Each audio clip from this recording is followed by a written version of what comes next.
Alright, guys, I'm looking at Home Brothers. Wow, take your shit and it's something so you're not on your own. Okay, guys, good luck. Well, an update. Don't miss it. The Home Brother was a pop. John Dragon Tail Toro 20G. Okay. Couple of these are chỉ chua to ya embry đó. Okay.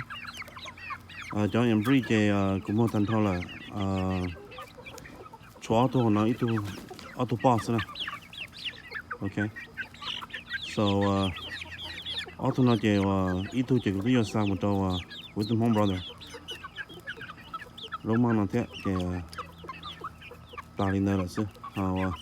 Cho nó chỉ có cái Dragon Tail chỗ đó của tụi bạn 20G nè. Cho cũng sẽ show này ít thì ta nè, ok. Ta sẽ nó lỏ nè, là chỉ mấy là, ok. So này cho nó nông cho embry nè, thì tan thọ nè, ok.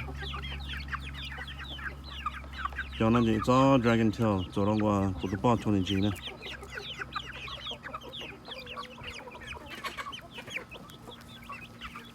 It's really pretty.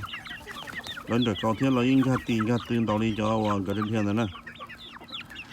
Alright. Ta chỉ cho nó giá cái này save life. Tới rồi yo save life bếp lâu tụt lâu thế. Cho tôi cũng trái tu xin nè. Yo tao còn lo xin là họ dùng kìa.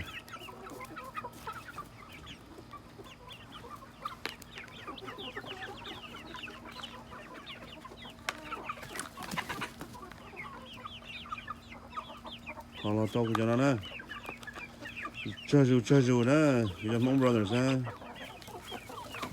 Bây giờ cái này chỉ chơi dù đi nè. Alright. These are 3 badges, yeah. Một Dragon Tail chỗ đó hậu, Sister chỗ đó hậu, White Dragon, Backbreaker chỗ đó hậu thì là nó. Theo 20G chỗ đó hậu. Là chỉ cho Diablo nè, okay. So nếu mà đi thấy cái show này mà chúng thấy ya, có chỉ tu lao tên là một trâu li và trâu tụ bao là tên là ya. It's around only yeah. Thầu qua cái video họ chỉ muốn đi chỉ cho auto ya. Yeah, right now it's down to this. Thế thầu nó lo cho hay qua video đó nó sai nè. There's a lot. So right now cho B blau chi trâu xa tụ lao.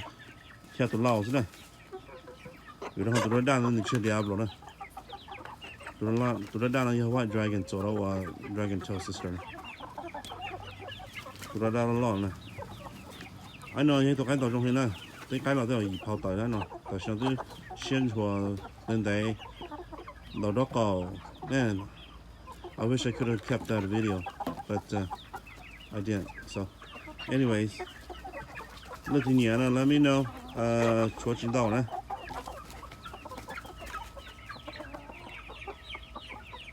Dùng có hình nè, để nó chỉ làm mẹ nè. Yeah, tôi ha ít chữ penny nè. Tôi họ sẽ yêu là và ở hộp. Okay. Cho cái nó chỉ cũng như bảo ta tổ nè. So it's all guarantee ace showbird, okay. Có một những thiết chỉ nhớ là này cho một chút tu sư. Ok. Cho nó chỉ in cái tông game thành thò nữa. Tụi mình nó đỡ nó tụi thấy nít bỏ nó còn nè. Ok. Right there.